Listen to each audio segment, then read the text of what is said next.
What's up, North America? I'm Dave Nabaugh, and thanks so much for tuning into the Underrated Pod. Hey, on today's show, we are going to hear from Caitlyn Clark. We've got two clips from post-game press conferences from the actual All-Star game. We have a clip from Cheryl Reeve, the USA basketball head coach, and let's just face it, North America, the USA basketball team was totally exposed.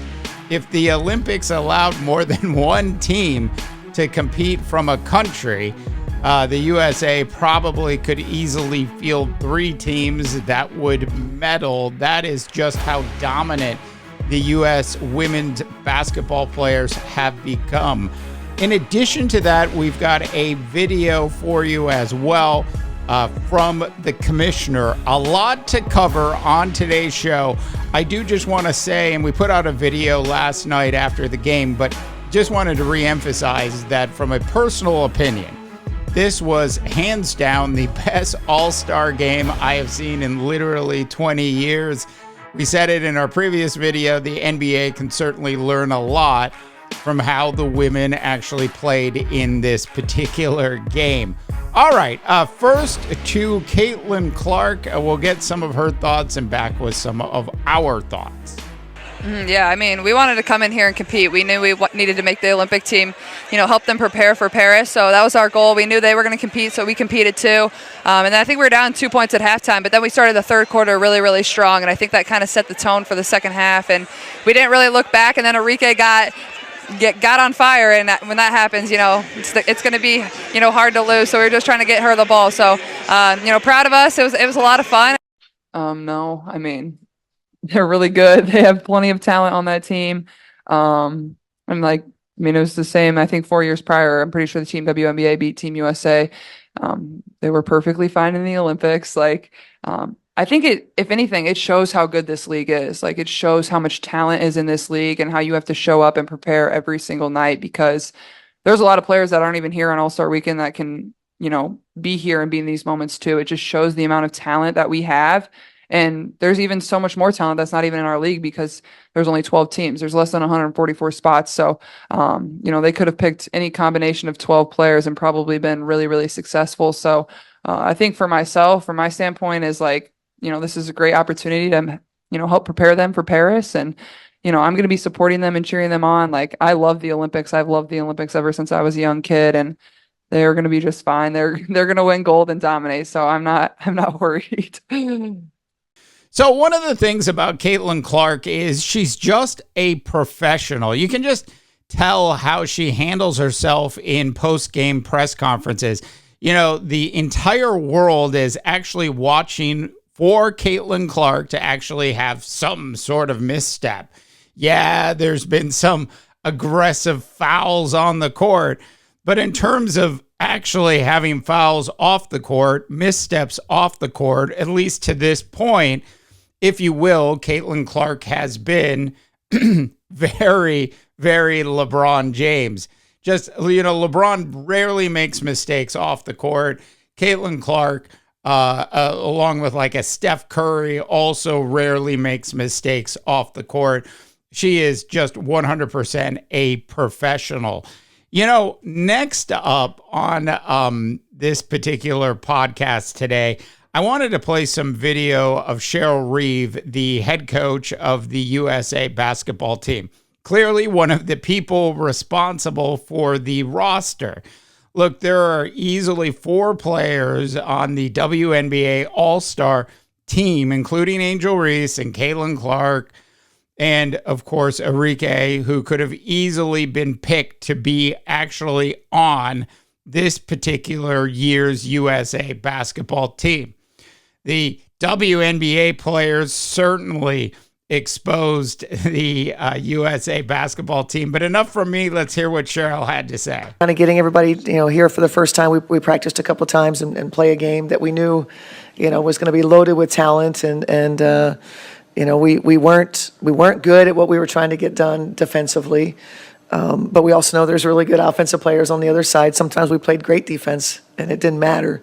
And what did I learn about them? I don't necessarily know the answer to that just yet.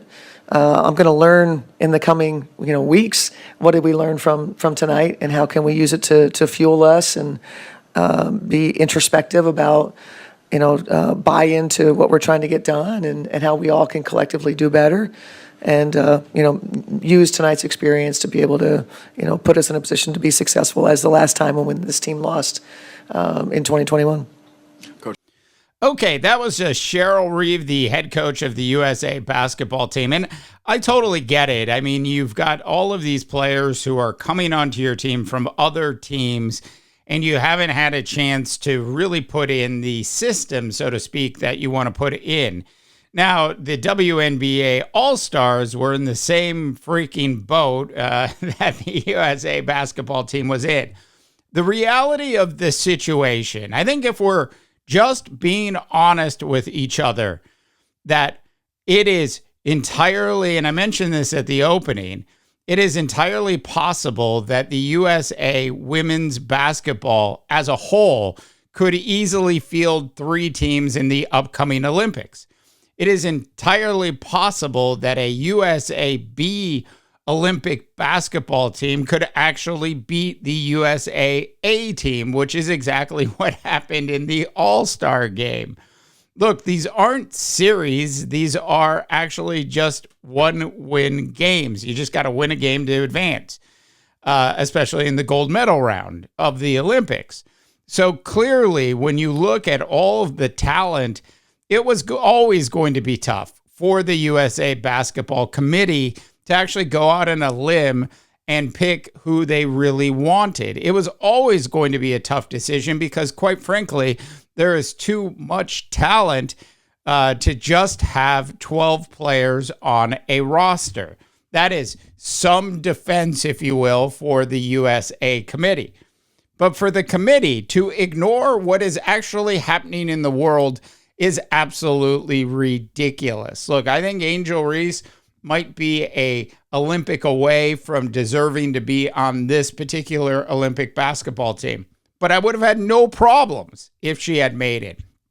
Enrique clearly deserves to be on this USA basketball team. There is no doubt. It is entirely a sham. She actually ended up pulling herself out of the nomination process. She went on Shannon Sharp's show and basically said, and I'm paraphrasing now, that things were too political, so she just simply pulled her name out of the hat. She ultimately really wanted to play for the USA basketball team, but didn't want to have them come back to her and say no, because that's what she believed was going to happen. Now, in terms of the Caitlyn Clark effect and what Caitlyn Clark could actually do for a USA basketball team at this point, beyond the ratings and beyond how great she is off the court, clearly Caitlyn Clark would be able to settle this team down. What have we learned, North America, from watching Caitlyn Clark play in the WNBA in this first half of the season? What we've learned is she's not just a three-point shooter. She's actually the best point guard in women's basketball today. Yes, she has the most turnovers, but yes, she also has the most assists. And you have to remember, she's just a rookie. That USA basketball team could certainly use a point guard who's willing to not necessarily shoot a lot, which I'm sure Caitlyn, as she did in the WNBA All-Star game, did that as well. She proved that she is totally capable of just being an assist person, if you will, a point guard that just gets everybody else involved. So for the USA Basketball Committee to not actually put her on the team is, and I've said this before, just an utter and total political sham.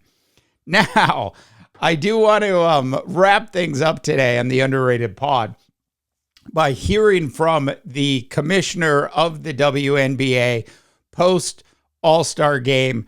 Here's that video and back with some closing thoughts. But, just so thrilled with what we've been able to accomplish over the last year. This influx of interest, leading our league in sustainable growth, continue to chart this new path for women's professional sports. But, all that said, to open the season, we have seen our highest attendance in 26 years. repeatedly set viewership records. A lot of our teams are up triple digits in attendance, and we have 16 WNBA games this year that have averaged at least 1 million viewers, the most in any WNBA season in league history, and we're only a little over halfway through the season.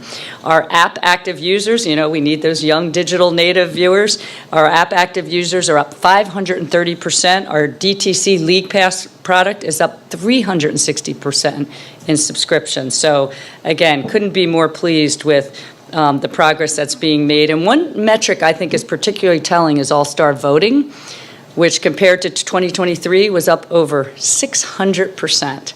Our fan growth is not just an increase in viewership, but is truly indicative of fan engagement. Our fans are engaged. They care a lot about what's going on with our players in the league. So merch sales just here at WNBA Live, I just got a report before I walked in the room, have already set an all-time record for all-star merchandise. So it's interesting to hear the commissioner talk about all the growth that the WNBA has had over the past 12 months. And I think we all know why the WNBA has had all that growth over the past 12 months. It's interesting as well that the commissioner didn't actually pronounce or say anybody's names who are partially responsible for the growth of the WNBA over the last 12 months. Do you think David Stern back in the day would have suddenly figured out that he needed to cling on to Michael Jordan to create the kind of growth that the NBA was about to go through? At one point, David Stern had to stop talking about Magic Johnson and Larry Bird and shift his focus to Michael Jordan. The reality is the WNBA hasn't really had a, Magic Johnson or a Larry Bird. Yes, there have been great stars in the WNBA over the past 25, 26 years. But what the WNBA hasn't had is a player like Caitlyn Clark that can create such explosive growth in a league. That's exactly what Magic Johnson and Larry Bird did for the NBA. So I think it would be in the best interest of the commissioner, whenever she has the chance, to actually utter the names of the young players as well as some of the older players who have helped build this particular league into what it is becoming. It makes no sense not to mention Asia Wilson, Kelsey Plum, Arike, Angel Reese, Caitlyn Clark. The list goes on and on. It is a disrespectful move by the commissioner to do that. I mean, she's sitting here talking about how much explosive growth the WNBA has had. She's talking about the all-star numbers and, how incredibly, how much higher they are now than they were the year before. In 2023, Asia Wilson was the number one vote getter. She had 95,000 votes for the All-Star game.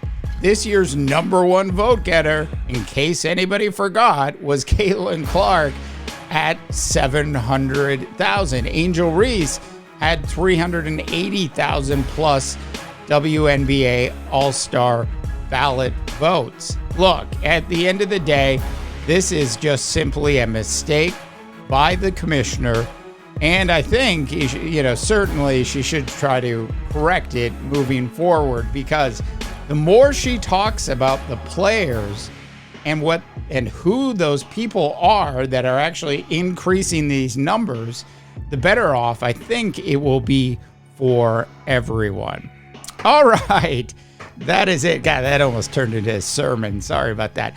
That is it for today's underrated pod. Hey, listen, if you haven't had a chance to subscribe yet, please go ahead and subscribe. We're, probably just over 12 months old from a channel perspective here on YouTube. Between our shorts and our long forms, well over 1 million views now. So thank you so much for all of your support. Do check out our new sports website as well at underrated.media. For the underrated, I am Dave DeBaugh, wishing you all a tremendous rest of your sports viewing day.